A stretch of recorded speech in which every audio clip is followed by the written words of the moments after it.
What is up mga pare ko? Long time no see.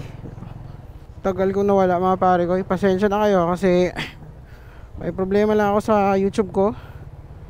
So ngayon ginagawa ko na siya ng action kasi ilang request na ako sa verification pin para sa ating AdSense, pero walang dumating. Pero may pinapanood akong mga tips para doon. Baka magawa natin ng solusyon, no? So by the way, dito na tayo sa ating kung kumusta na ba si Uno, no? Si Uno, ang Honda Wave RSX natin. Marami pala tayong mga bagong parigoy, no? Welcome sa inyo mga parigoy. Welcome sa mga bagong parigoy ko na kakasubscribe lang, kakanood lang ng video ko. Maraming salamat sa inyo, no? Lahat ng mga comments na babasa ko naman. Ngayon ay magpapa-change oil na nga ako kasi nga umabot na ng 2,000 mahigit yung aking odo since nag-change oil tayo. Kaya ngayon papa-change oil ako dito sa malapit lang sa amin. So ayun, nakakalungkot lang na ako kasi may problema naman sa YouTube natin. Pero sige, okay lang. Ang importante is makapag-update ulit ako sa inyo, no? Marami nang naghahanap din sa akin pala, no? Tagal ako nawala. Pero na-appreciate ko yung mga naghahanap din sa akin, no? Kung kumusta na ako, bakit hindi na ako nagvi-video, at may mga tanong, more uploads daw, at more videos. Sige, ito na mga pare ko. Kukontinue na ulit natin to. At day off ako ngayon. So ayun, mag-change oil muna ako bago lahat, no? At saka sunod, i-review ko to, no? Papamamagatan natin na Honda Wave RSX after 2 years, no? So change oil lang muna ako. So ikukwento ko sa inyo doon kung anong nangyari, anong nabago, anong ginawa ko, anong pinalitan, anong mga issue, no? So malalaman nyo doon sa next video na to. Ngayon ay mag-change oil lang ako. Mga nagtatanong na kung ano daw gamit kong langis. Recently gamit ko is Pertua. Ngayon hindi ko alam kung meron. Kung walang Pertua, pwede dun sa Zik. Pwede tayo Zik. Dito na ako sa Arquino Motor Accessory Center. Tawa.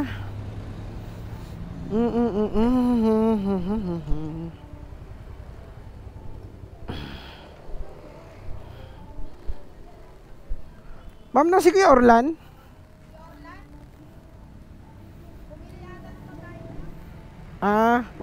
May langis, no?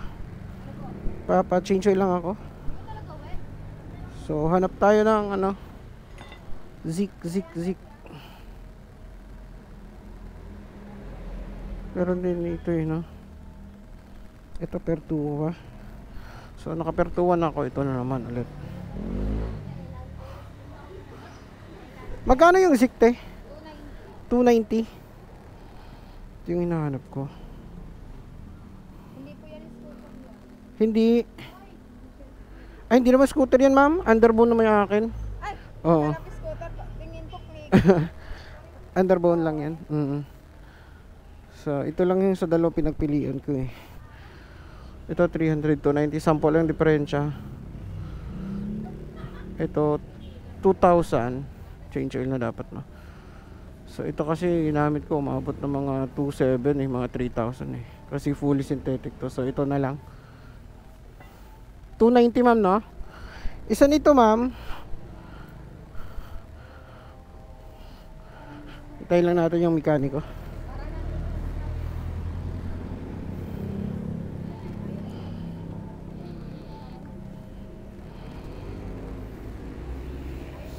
Ayun. Sinisilip ka na eh.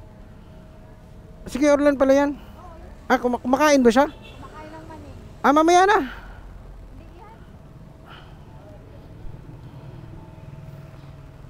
800, no? Sakto. Sa mga nagtatanong kung ilang langis yung ilalagay, 800.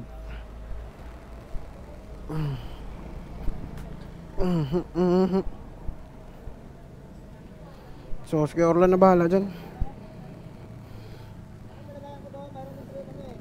Odo natin para for reference, no?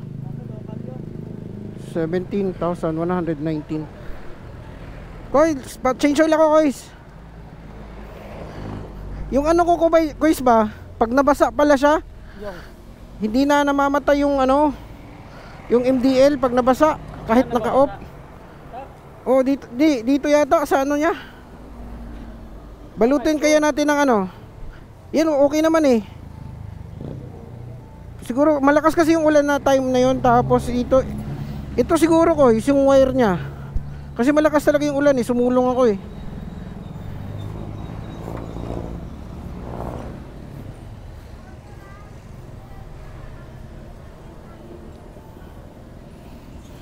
Hindi na mamahal yan.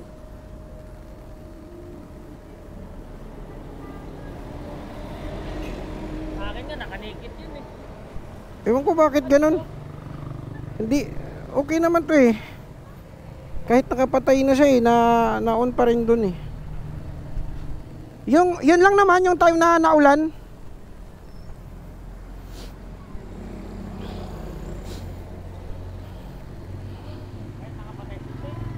Oo. Tapos ang ilaw niya, yung may puti may dilaw. Oo. Gulat niya ako eh. Sabi ko hindi, alam ko patay ko na. Nakailaw pa rin. Kasi ito, pag nakapatay susi niyan, Yun nga eh, nalak ko nga eh. Ngayon okay siya kasi hindi naman nabasa. Okay naman na ulit. Ang ilaw niya, yung dalawa. Tapos nakapatay.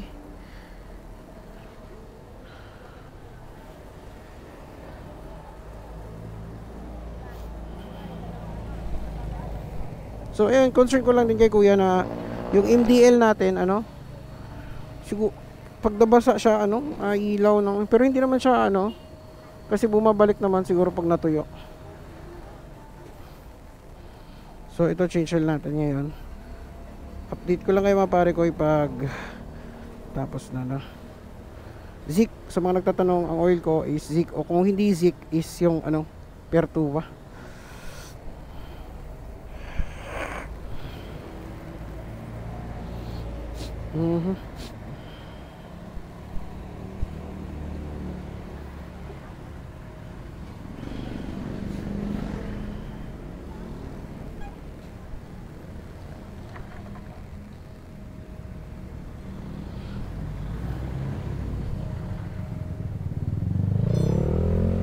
Along the road lang kasi yung shop eh, sa Marcos Alvarez. May nagtatanong din pala sa akin kung saan daw ako nagpakabit ng MDL. Dito ako nagpakabit pare ko eh, sa may Marcos Alvarez lang. Sobra itim na, Kois. Sobrang itim na ba? 2,000 na yun, Kois eh. Ang gamit ko dyan, Pertua. Ano mas maganda, Kois? Zik o Pertua? May Pertua din pala kayo dyan eh. Mas maganda to, Kois, no?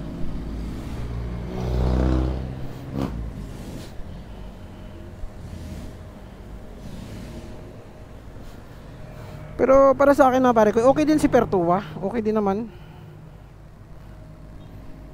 Pero yung Zik na gamit ko na yun nung nakaraan, no? Okay din naman siya. Ang maganda sa Zik, fully synthetic siya. Ano siya? Kaya tumakbo 3,000 kilometro bago magpalit. So ayun yung langis natin mga pare ko, maitim na siya.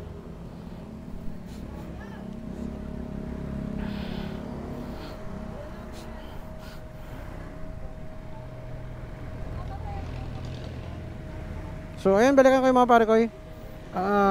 Gamit kong langis Zik M9. Ito. Yan, 800 ml para sa ating Honda Wave RSX. Kung makabili kayo, meron ding 1 liter yan. Itira nyo yung 200, no? Pwede nyo yung panlinis ng ano, pang lubricant ng inyong kadena pag tiniran nyo. May bagong Zik ngayon eh, alam ko yung pang racing eh. Pero ito pa rin tayo. Zik, baka naman. So hanggang dito lang muna mga pare ko, at i-change oil ko lang to, tapos mag-review tayo after 2 years ng RSX update. So, peace out.